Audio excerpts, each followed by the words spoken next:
Today is my Read Through the Bible 2013 weekly wrap-up video, week 6. So this week we continued our journey through Exodus. We read Exodus chapter 13 all the way through Exodus chapter 34. And I decided that this week I'm just going to share a few things with you that I have put in my notebook from each day. So one thing that really caught my attention in this week's reading happens right at the beginning of, I believe, like Exodus chapter 13. And it's basically, we see the Israelites, they have come through the Red Sea. Pharaoh and his minions have been drowned, and the Israelites are just singing God's praises.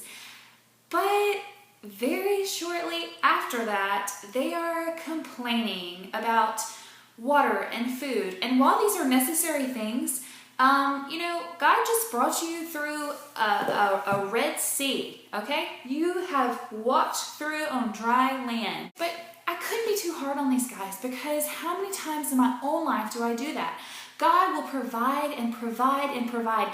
And then when a need arises, I panic and I'm like, what am I going to do? How can I fix this problem? How am I going to figure out some way to make ends meet, or to just find a solution to this? And not thinking, about God and thinking, hey, He's done all of these things for you. He's given you breath today and life and your health. Don't you think He can handle your problem? So I just thought about the question, how quick do I go from singing God's praises to questioning and doubting and wondering and trying to fix my own problems? And the Israelites even went on to say, I wish we were back in Egypt. I wish we were sitting at the meat pot and we were, had our cucumbers and our onions.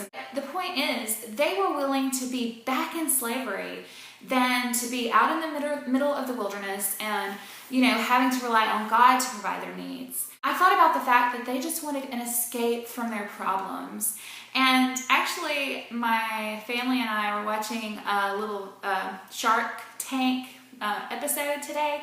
And on that episode, this person had invented like this pillow that has like a hoodie made onto it. And I was just like, how lame is it that, in America, that we have become so comfort driven.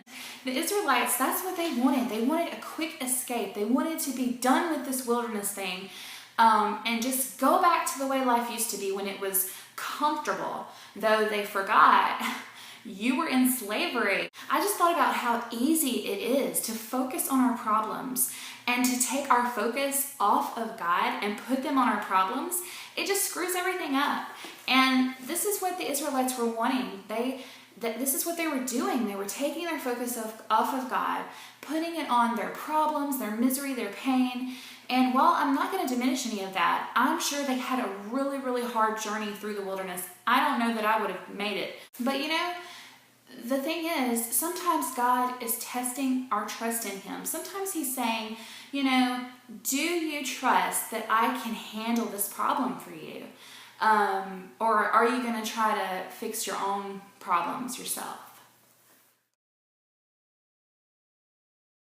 Another verse this week that really just jumped off the page at me was in Exodus chapter 20, verse 20. And the part of the verse specifically that said, God is come to prove you. And I just thought about what a scary thing that would be if God, came to prove you. He's come to check you out. He's come to see what's going on inside. But you know what? God wants our devotion.